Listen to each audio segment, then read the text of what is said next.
दोस्तों, आपको स्क्रीन पर दिखाई दे रहा होगा एक नोटिस। तो चलिए इस नोटिस को देखते हैं कि ये जो नोटिस है उसमें क्या बातें लिखी गई है।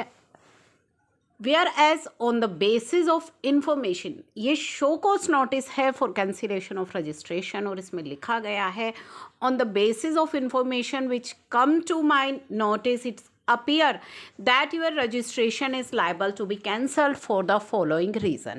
तो चलिए अब देखते हैं कि इन्होंने रीजंस क्या दिए हैं इस रजिस्ट्रेशन को कैंसिल करने के लिए।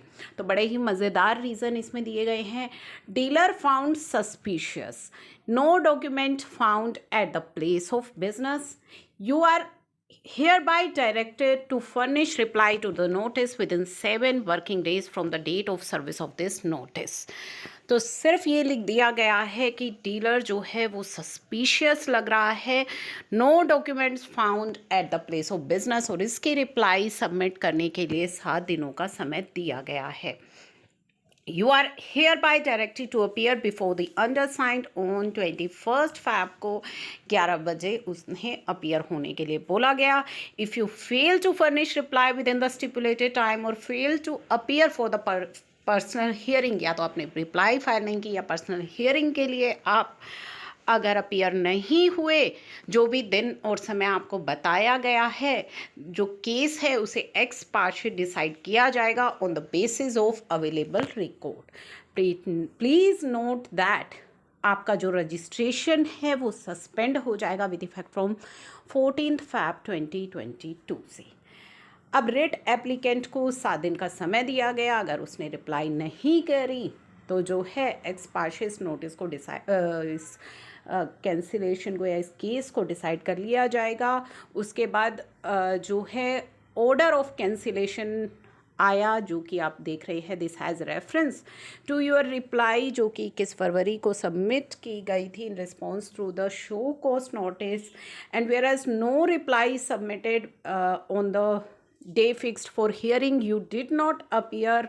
आपका जो रजिस्ट्रेशन है उसे कैंसिल जो है, effective date of cancellation is 11 जनवरी से कैंसिलेशन यहाँ पे दिखाई गई।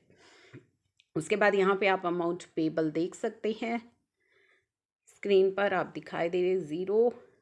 अब यहाँ पे जो कोर्ट की ऑब्जर्वेशन थी, we find that the said show cause notice is absolutely vague, bereft of any material particular and impugned order is also weak, यानी कि शो कॉस नोटिस भी और जो ऑर्डर है वो भी वेक है।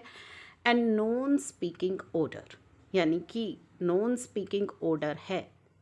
तो ये जो केस है इस तरह के नॉन स्पीकिंग ऑर्डर वाले, ये पहले भी कई बार कोर्ट की तरफ से इन केसेस में फटकार लगाई जा चुकी है, और इस केस में भी यही चीज़ें जो है दोबारा से उठाई गई।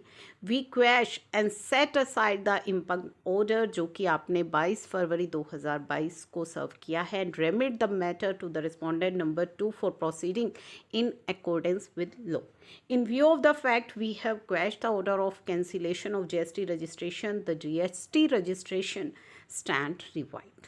तो इस कैंसिलेशन ऑर्डर को क्वैश कर दिया गया और रजिस्ट्रेशन को रिवाइव कर दिया गया। तो इस तरह के नॉन स्पीकिंग ऑर्डर जो कि डिपार्टमेंट के द्वारा भेजे जा रहे हैं, पास किए जा रहे हैं, नॉन स्पीकिंग नोटिस भेजे जाते हैं जस्ट फॉर हैरेसमेंट, जिनमें कि कोई भी ऐसा मटेरियल रीज़न नहीं होता। इस तरह के अननेसेसरली ऑर्डर्स को बार बार हाई कोर्ट क्वैश करता है, और जो भी कैंसल्ड रजिस्ट्रेशन है उन्हें दोबारा से रिवाइव किया जाता है।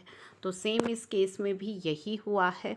तो इस तरह के नॉन स्पीकिंग ऑर्डर्स अगर आपके पास भी आए हैं तो आपके लिए ये इस तरह के केसेस काफ़ी बेनिफिशियल हैं, काफ़ी इम्पॉर्टेंट है।